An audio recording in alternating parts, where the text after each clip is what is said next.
Assalamualaikum warahmatullahi wabarakatuh. Berjumpa kembali bersama Bu Ajeng. Hari ini Bu Ajeng mau menjelaskan mengenai bab pengukuran yang mana ada di semester dasar kelas 10. Untuk bab 1 yaitu hakikat fisika pengukuran dalam kerja ilmiah. Kita tahu bahwa manusia itu terhadap suatu kejadian berdampak pada berkembangnya ilmu pengetahuan. Dan perkembangan ilmu pengetahuan ini tidak lepas dari aktivitas para ilmuwan yang melakukan penelitian ilmiah sehingga menghasilkan penemuan dan teknologi baru. Dan salah satu dampak dari perkembangan ilmu pengetahuan adalah penemuan berbagai macam alat ukur. Misalnya pada kokpit pesawat terbang, terdapat beberapa jenis alat ukur seperti kecepatan angin, alat ukur ketinggian pesawat, dan alat ukur tekanan udara. Hakikat ilmu fisika yang pertama, sains itu merupakan ilmu pengetahuan yang mempelajari gejala alam melalui pengamatan, eksperimen, dan analisis. Kalau fisika adalah salah satu cabang sains yang mempelajari gejala alam atau fenomena alam dan interaksi yang menyertainya. Teori fisika banyak yang dinyatakan dalam persamaan matematis, oleh karena itu fisika juga berkaitan dengan matematika. Hakikat fisika sama dengan hakikat sains, di mana hakikat fisika adalah fisika sebagai produk a body of knowledge, fisika sebagai proses a way of investigating, dan fisika sebagai sikap. Untuk fisika sebagai produk, di sini hasil penemuan dari berbagai penyelidikan dikumpulkan dan disusun secara sistematis menjadi sebuah kumpulan pengetahuan yang kemudian disebut sebagai produk. Fisika juga didefinisikan sebagai ilmu pengetahuan yang mempelajari materi dan energi serta interaksi antara keduanya. Dan kumpulan pengetahuan ini dapat berupa fakta, kemudian konsep, prinsip, hukum, rumus, teori, dan model. Sedangkan fisika sebagai proses, yakni pemahaman fisika sebagai proses merupakan pemahaman mengenai bagaimana informasi ilmiah dalam fisika diperoleh, diuji, dan divalidasikan. Pemahaman fisika sebagai proses sangat berkenan dengan fenomena, dugaan, pengamatan, pengukuran, penyelidikan, dan publikasi. Pembelajaran fisika sebagai proses hendaknya berhasil mengembangkan keterampilan proses sains. Indikator dari setiap keterampilan proses meliputi mengamati, mengklasifikasi, mengukur, mengajukan pertanyaan, merumuskan hipotesis, merencanakan penyelidikan, menafsirkan, dan mengomunikasikan. Fisika sebagai sikap, pemikiran para ilmuwan sains dipandang sebagai kegiatan kreatif karena ide-ide dan penjelasan dari suatu gejala alam disusun dalam pikiran dan sikap ilmiah yang baik. Sikap ilmiah yang harus dimiliki oleh seorang ilmuwan, misalnya rasa ingin tahu, teliti, objektif, dan jujur. Selain itu juga harus bertanggung jawab, kritis dan kreatif, memiliki pikiran yang terbuka, serta tekun dan tidak mudah putus asa. Poin yang B yaitu metode ilmiah. Metode ilmiah atau prosedur ilmiah merupakan suatu cara sistematis yang digunakan untuk mengembangkan dan menemukan suatu ilmu pengetahuan. Di sini, metode ilmiah meliputi yang pertama, pengetahuan menjadi penelitian ilmiah jika memenuhi karakteristik objektif, metodik, dan sistematik. Yang kedua, adapun karakteristik dari metode ilmiah yaitu bersifat kritis dan analitis, logis, objektif, empiris, dan konseptual. Langkah-langkah metode ilmiah yang pertama merumuskan masalah, yang kedua mengumpulkan informasi atau kajian pustaka, yang ketiga menyusun hipotesis, Yang keempat, merancang dan melakukan eksperimen. Yang kelima, menganalisis data. 6, membuat simpulan. Dan 7, menulis laporan ilmiah. Sekarang kita menuju ke keselamatan kerja di laboratorium. Pastinya saat bekerja di laboratorium, itu jenis-jenis bahaya dapat terjadi. Misalnya sengatan listrik, kebakaran, luka akibat terkena pecahan kaca, iritasi pada kulit karena terkena zat kimia, dan ledakan akibat penggunaan zat kimia yang reaktif. Hal-hal yang harus diperhatikan ketika bekerja di laboratorium, yang pertama, lakukan eksperimen yang telah diizinkan oleh guru. Jika Anda mengalami kesulitan, selalu bertanya dan meminta bantuan kepada guru atau petugas laboratorium. Yang kedua, lindungi diri Anda dengan menggunakan perlengkapan seperti kacamata, masker, sarung tangan, dan jas laboratorium. Yang ketiga, hindari mencampurkan zat-zat kimia yang berbeda tanpa bertanya atau perintah dari guru. Yang keempat, cuci tangan Anda sebelum dan sesudah bekerja di laboratorium. Yang kelima, jangan makan dan minum di dalam laboratorium. Yang keenam, bersihkan meja kerja setelah melakukan eksperimen dan letakkan kembali alat-alat yang digunakan pada tempat semula. Yang ketujuh, pastikan tangan Anda selalu kering saat memasang kabel listrik agar terhindar dari sengatan listrik. Jangan menghubungkan banyak peralatan listrik pada stop kontak. Nah, ini ada hal-hal yang harus diperhatikan ketika bekerja di lab. Yang kedelapan, yaitu harus memahami arti dari lambang-lambang yang terdapat di laboratorium. Kita menuju ke poin D, yaitu peran fisika dalam kehidupan. Salah satu manfaat mempelajari ilmu fisika adalah dapat mempermudah pekerjaan manusia dengan adanya alat-alat canggih hasil penerapan ilmu fisika. Ilmu fisika mampu berkolaborasi dengan ilmu-ilmu lain sehingga dapat menghasilkan suatu produk yang memiliki manfaat bagi kehidupan manusia, sehingga berkontribusi besar dalam menunjang kemajuan teknologi di berbagai bidang. Bidang kesehatan. Fenomena alam yang sering terjadi di wilayah Norwegia dekat kutub utara, salah satunya adalah polar neck. Polar neck di sini merupakan fenomena di mana matahari tidak akan terbit dalam jangka waktu tertentu. Keadaan tersebut dapat menimbulkan stres atau depresi musiman atau SID, yaitu Seasonal Affective Disorder. Salah satu cara untuk mengatasi SAD dengan menjalani terapi gelombang ultraviolet. Penderita SAD akan memperoleh paparan sinar dari cahaya buatan untuk menggantikan sinar matahari. Yang kedua, bidang astronomi. Di sini, black hole atau lubang hitam merupakan objek paling misterius di alam semesta yang mampu menarik semua benda di sekitarnya, bahkan yang memiliki kecepatan setara dengan kecepatan cahaya. Pada tahun 2019, para ilmuwan berhasil mengambil potret visual black hole. Pengambilan gambar black hole ini memanfaatkan ilmu fisika, khususnya gelombang elektromagnetik. Teleskop yang memotret black hole menangkap gelombang radio, memanfaatkan sinar X, inframerah, hingga gelombang radio dengan teknik bernama astronomical interferometry.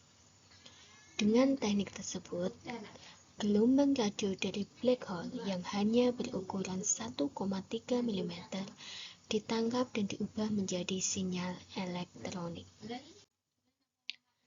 Yang ketiga ada bidang teknologi. Di sini contohnya GPS, ya. Pusat informasi GPS merupakan satelit yang dikembangkan berdasarkan teori relativitas. Kita menuju ke poin E, yaitu pengukuran besaran dan satuan. Pengukuran besaran fisis merupakan perbandingan besaran tersebut dengan besaran serupa yang telah didefinisikan secara tepat. Komponen hasil suatu pengukuran ada dua, yaitu nilai pembanding dan satuan yang digunakan. Dalam ilmu fisika dan teknologi selalu dilakukan pengukuran besaran fisik seperti panjang, massa, waktu, jarak, kecepatan, kuat arus listrik, dan tegangan listrik. Faktor terjadinya ketidakpastian nilai saat pengukuran. Yang pertama, nilai skala terkecil. Pada setiap alat ukur selalu terdapat nilai skala terkecil. Contohnya, nilai skala terkecil dari mistar ya, nilainya 1 mm. Maka, besaran panjang yang kurang dari 1 mm tidak dapat ditentukan secara pasti. Yang kedua, ketidakpastian sistem pengukuran, yaitu ada kesalahan kalibrasi, kesalahan titik nol, kelelahan alat, kesalahan paralaks atau kesalahan arah pandang dalam membaca skala. Faktor yang ketiga, ketidakpastian acak. Dalam pengukuran ketidakpastian acak, macamnya adalah ada gerak ground, molekul udara mengganggu penunjukan jarum alat yang sangat halus dan berbasis mikroskopik. B. Fluktuasi tegangan jaringan listrik dapat mengganggu alat-alat listrik. Yang C. Noise atau gangguan bising.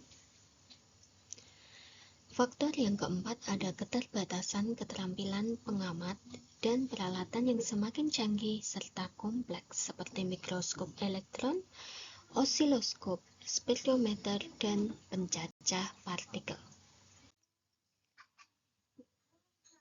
Kita menuju ke poin F, yaitu kesalahan pada hasil pengukuran. Dengan adanya ketidakpastian pada pengukuran, hasil pengukuran besaran fisik dituliskan sebagai berikut. X plus minus delta X, yang mana X adalah besaran fisik yang diukur, delta X-nya adalah ketidakpastian pada pengukuran. Penentuan nilai ketidakpastian delta X pada pengukuran bergantung pada cara pengukuran dan jenis alat ukur yang digunakan. Dalam pengukuran digunakan dua alat ukur yang berbeda, yaitu alat ukur skala analog dan digital.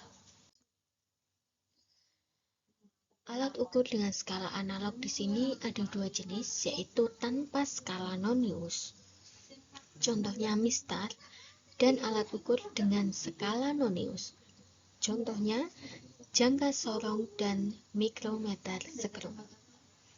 Yang B, alat ukur dengan skala digital, contohnya stopwatch dan neraca digital.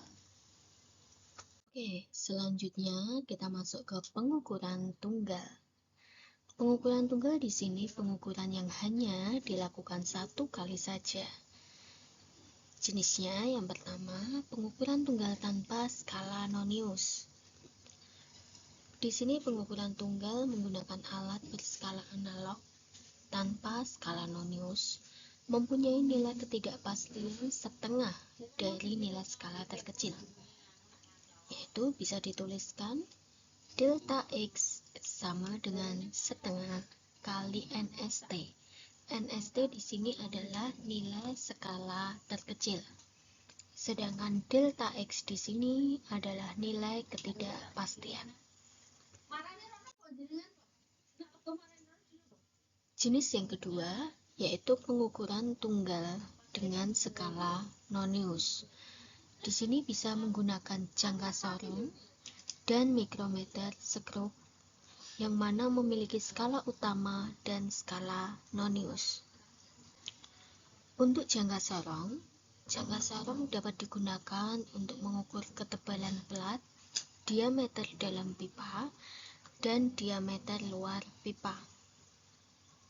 Saat jangka sorong menunjukkan nilai 0, garis 0 pada skala utama berimpit dengan garis 0 pada skala nonius.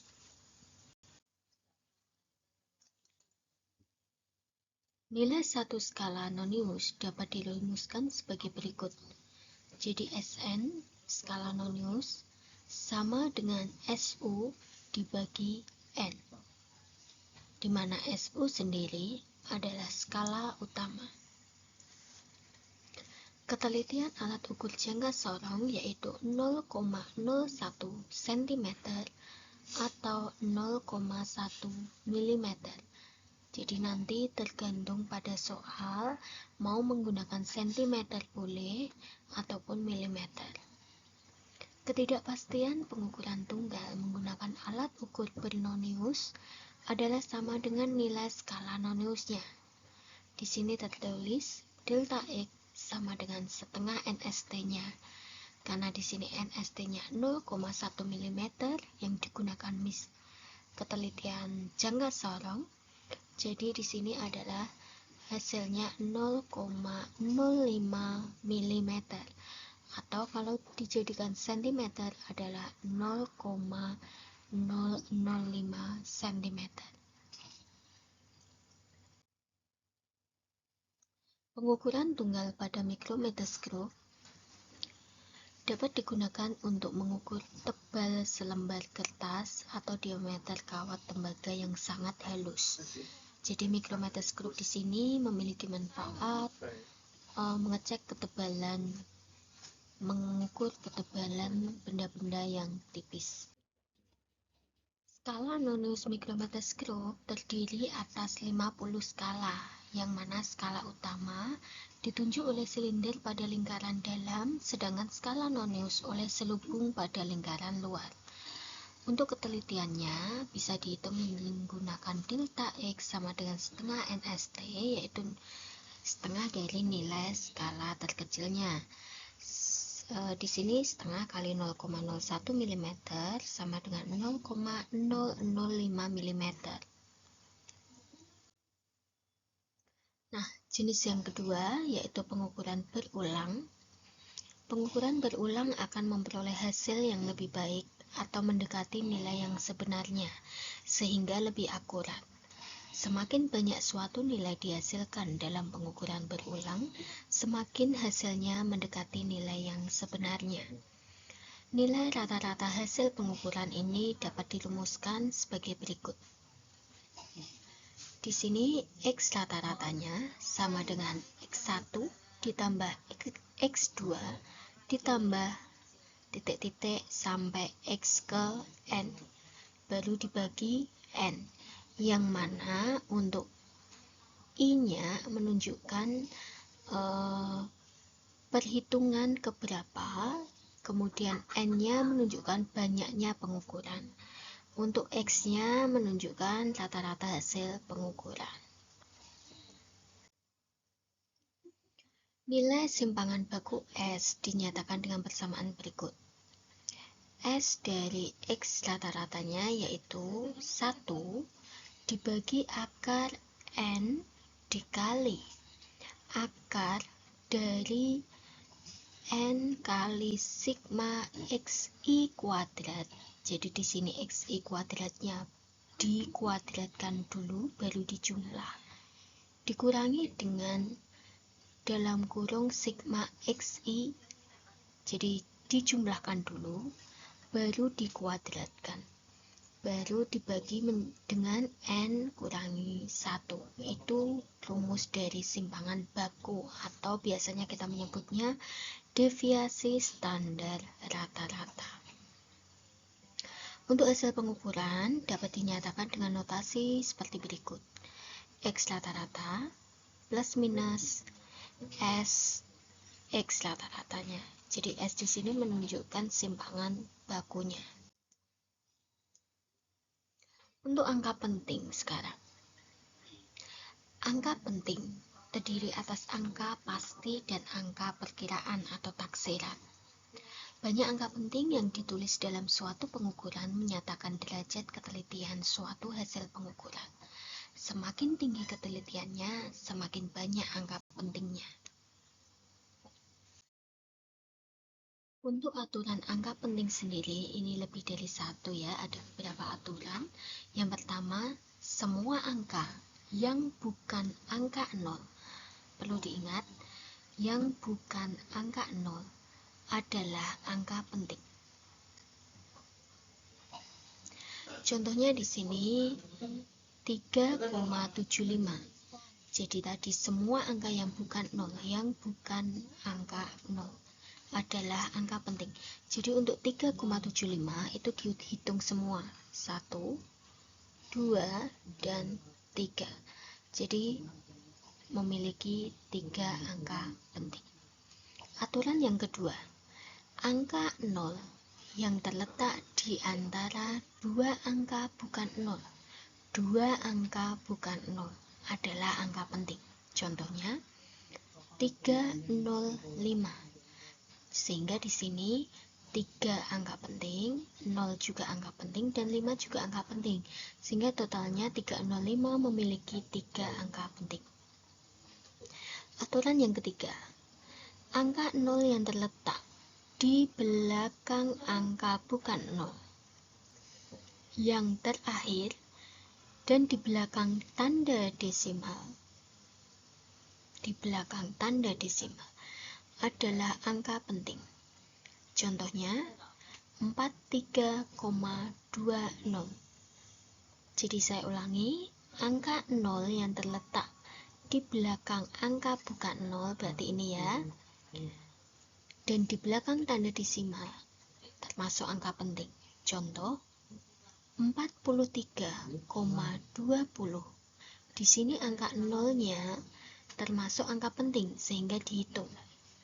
Jadi untuk 43,20 memiliki 4 angka penting, yaitu 4, 3, kemudian ada 2, lalu 0.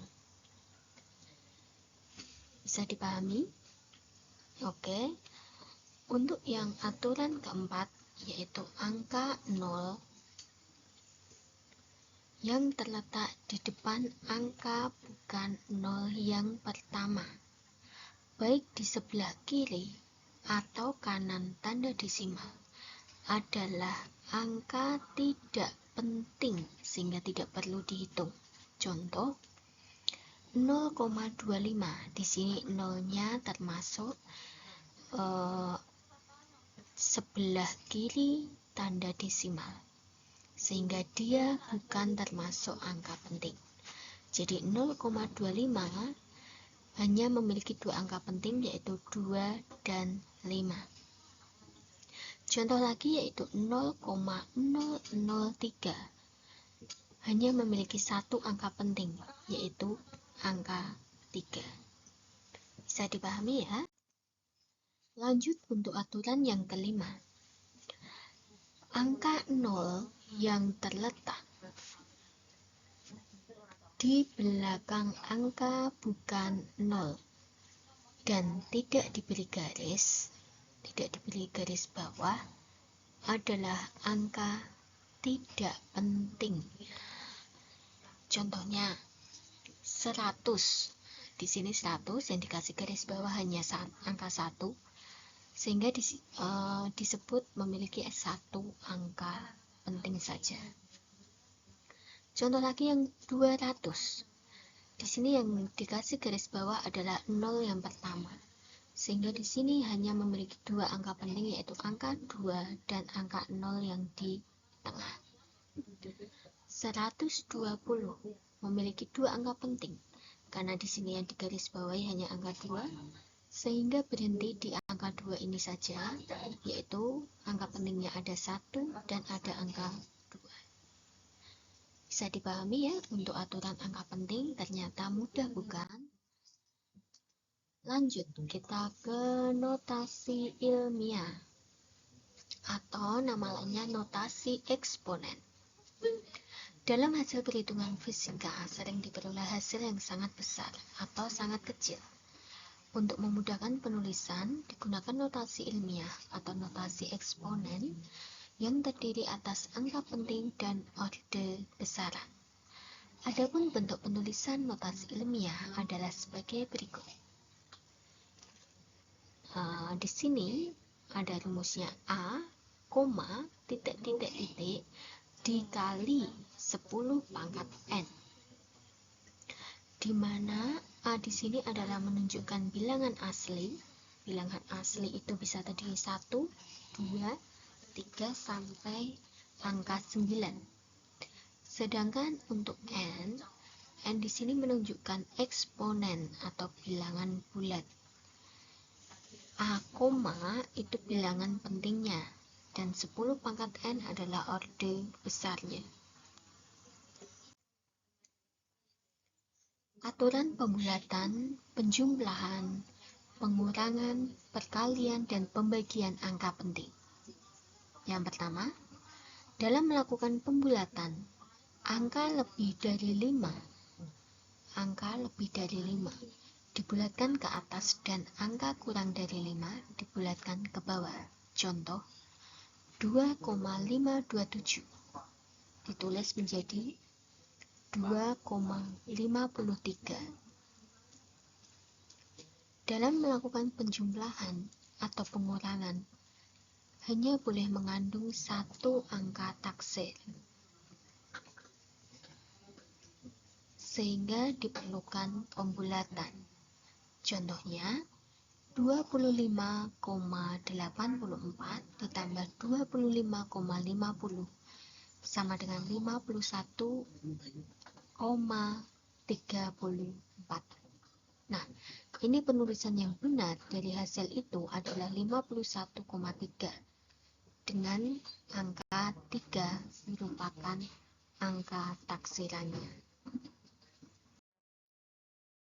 Ya, untuk yang aturan pembulatan, penjumlahan, pengurangan, perkalian, dan pembagian angka penting, kita sekarang menuju ke perkalian atau pembagian. Banyak angka penting, hasilnya harus sama dengan jumlah angka penting yang terkecil. Contohnya, 43,25 di sini memiliki 4 angka penting, sedangkan 2,53 memiliki 3 angka penting, sehingga kalau dikalikan hasilnya 109,4225 mm.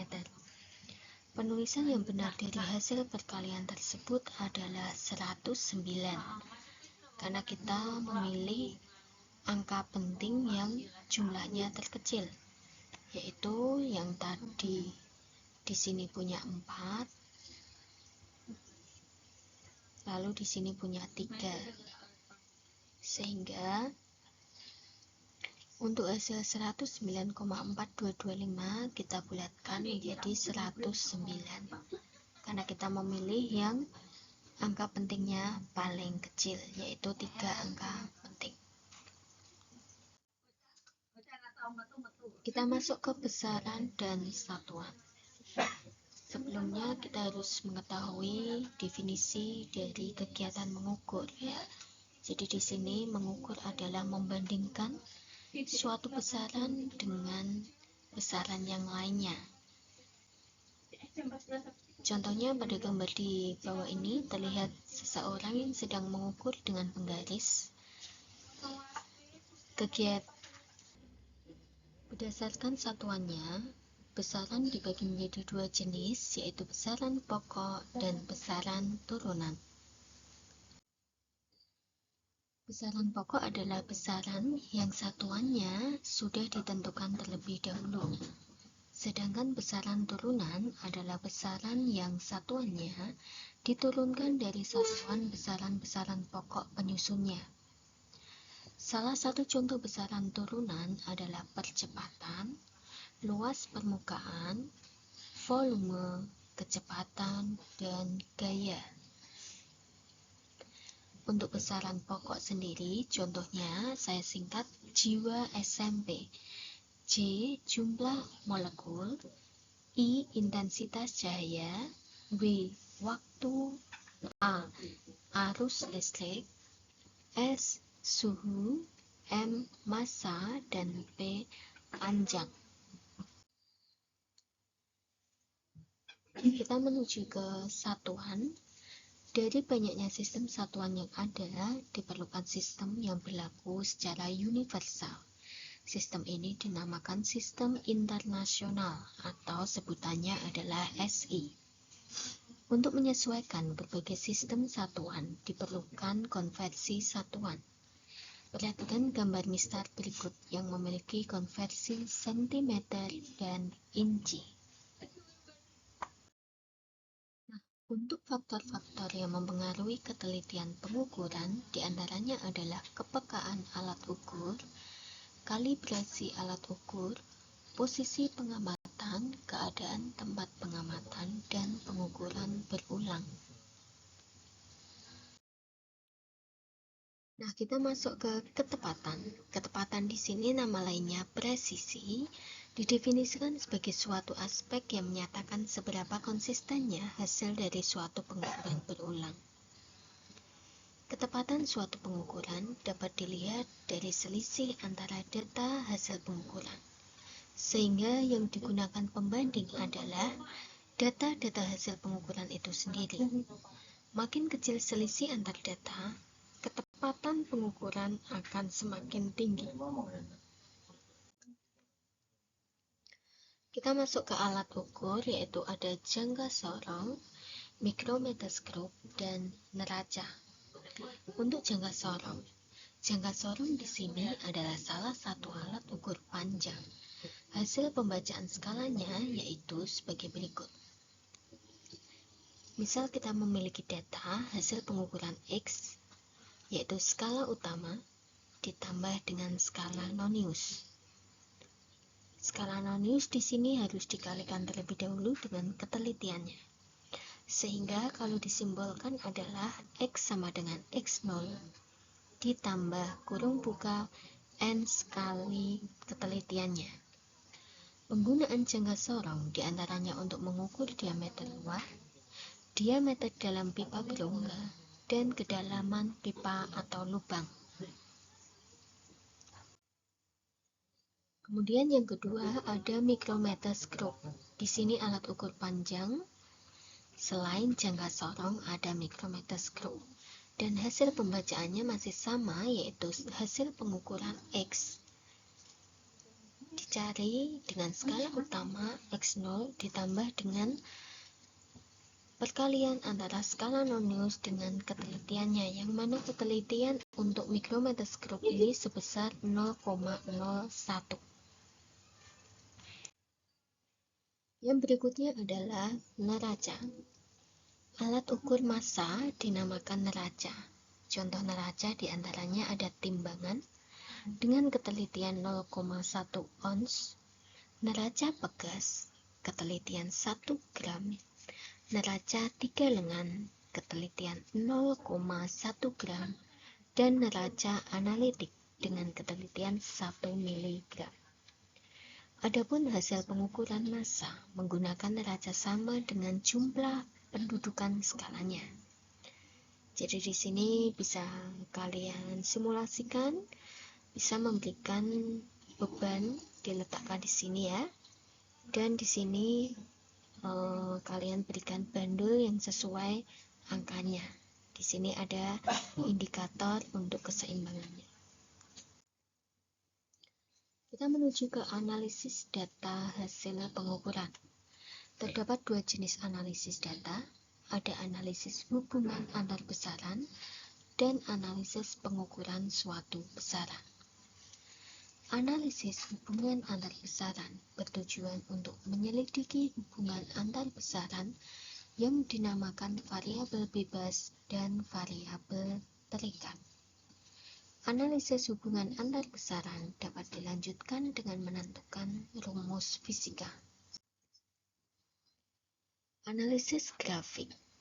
Metode yang dapat digunakan adalah analisis grafik. Variabel bebas digambarkan sebagai sumbu horizontal dan variabel terikat diatur sebagai sumbu vertikal. Setelah dibuat plot titik-titik data, dilanjutkan membuat kecenderungan kurvanya. Pada umumnya diatur agar kurva yang diperoleh cenderung linear dan naik, sehingga memenuhi hubungan sebanding atau berbanding lurus. Jadi kalau saya gambarkan seperti ini kita anggap saja lurus ya. Ini sebagai sumbu X-nya ya. Ini sebagai sumbu X-nya. Untuk yang vertikal di sini sebagai sumbu Y-nya. Ya, di sini sumbu Y, mohon maaf, saya tidak pakai pointer, jadi ini pakai mouse. Tidak begitu bagus hasilnya. Jadi di sini itu dibuat cenderung untuk linier seperti ini. Sehingga bisa ini dianggap linier ya, lurus ya. Di sini bisa ditarik antara nilai X dan nilai Y. Seperti ini, kurang lebih seperti ini. Jadi nanti kalian bisa membuatnya dengan menggunakan alat bantu yaitu Mistar, atau bisa juga dibuat di program Excel pada laptop. Langkah-langkah menganalisis: yang pertama, membuat tabel dulu dengan kolom minimal memuat nomor data, variabel bebas, variabel terikat, besaran yang diukur misalnya X dan ditambah X kuadrat. Langkah yang kedua yaitu menghitung nilai rata-rata besarannya. Langkah yang ketiga, menghitung nilai ketidakpastian pengukuran dengan menghitung nilai standar deviasi delta X-nya.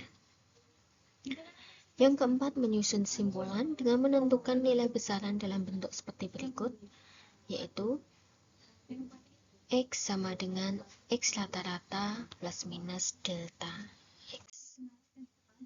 Terima kasih, itu saja yang bisa saya sampaikan. Wassalamualaikum warahmatullahi wabarakatuh.